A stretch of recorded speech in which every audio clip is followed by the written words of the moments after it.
Pennsylvania is getting tough on drunk drivers. What else is new? It's the biggest revenue-garnering scheme in the Commonwealth. And it can destroy your life. They've raised the limit on blood alcohol content now. It used to be 0.08, now it's 0.10. What's the difference, you ask? Virtually nothing. It just makes it impossible now to go out and have more than a couple drinks when you go out. It's crazy. It's insane. And the price, if you're caught, could put you in jail. It'll cost you approximately between $5,000 and $12,000. That's an estimate from DUI.drivinglaws.org for an incident that is damage-free, that is injury-free. Let me repeat that. $5,000 to $12,000. Jesus. Yes. Steve. Harrisburg vigorously works to limit access to public transportation. The buses in Pittsburgh, they end at 11. Good luck getting a bus. Need a cab? Good luck there as well. I know people who have waited hours for a cab. In fact, I know my friends once wanted to get a cab, and they couldn't find a cab. They waited for hours. Eventually, they found a cabbie on his lunch break and waited for him to finish lunch in order to get a cab to drive home because it's impossible to get a cab in Pittsburgh. So, what happens? Uber moves in. Lyft moves in. What does the government try to do? They try to shut them down.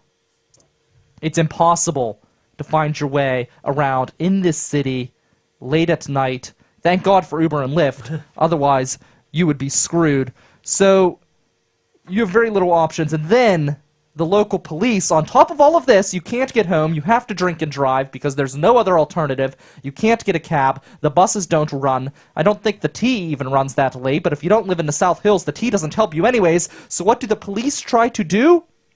They try to throw you out.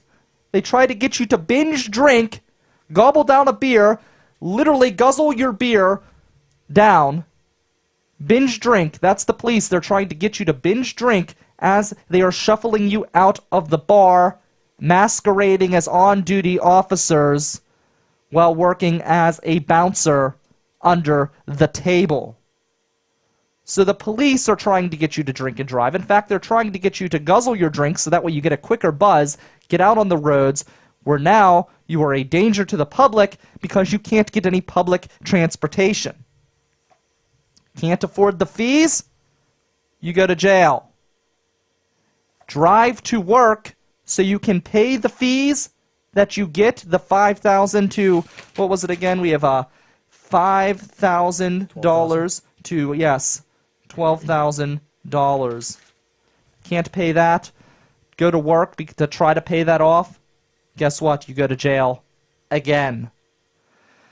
It's like Don't a bad worry. game of Monopoly. It's like it's like a bad game of Monopoly. But don't worry. Don't worry. There is relief. The state is now authorizing more ignition locks for vehicles so that way you can get to work to pay off those fines that you incurred because you drove drunk. But of course, not without profit. Sometimes I think to myself, and I wonder, is Harrisburg run by Ferengi? If you're a Star Trek fan, you know that the Ferengi are a race completely driven by greed and profit. It'll cost at least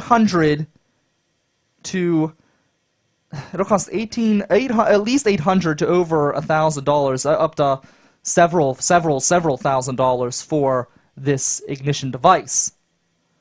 So you have to buy it. Or, as always, you go to jail. Welcome to RiverTalk. My name is Brian Crawford.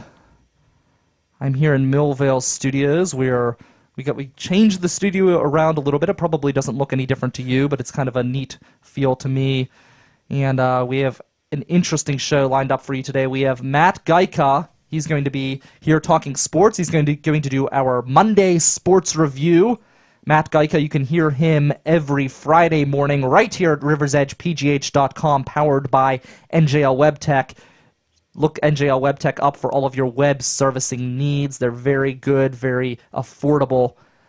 We're going to talk about the Penguins going into Game 4 of the Stanley Cup Finals, up 2-1. We're going to talk about pooping.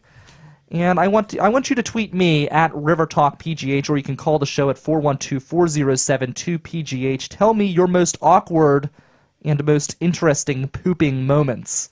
We want to hear that right now. Again, 412-407-2PGH. I am Pittsburgh's most interesting man, the most interesting man in the burg, Pittsburgh's moral compass.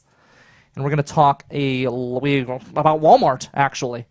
And I am going to tell you my thoughts on a new Walmart situation going on in McCandless, and we're going to talk about whether you as a community have the right to pick and choose what stores come into your community. But I want to talk more about driving drunk.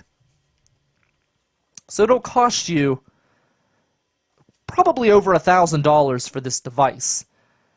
And of course, the state's going to have a cost to issue out those devices. There's payroll to consider, there's postage to consider, and it's going to cost the state around $500,000. However, with the costs that they are going to pass on to the drunk drivers, the accused, and those who are found guilty, it'll bring in $1 million to the state. So, of course, they're going to be bringing in revenue, profit.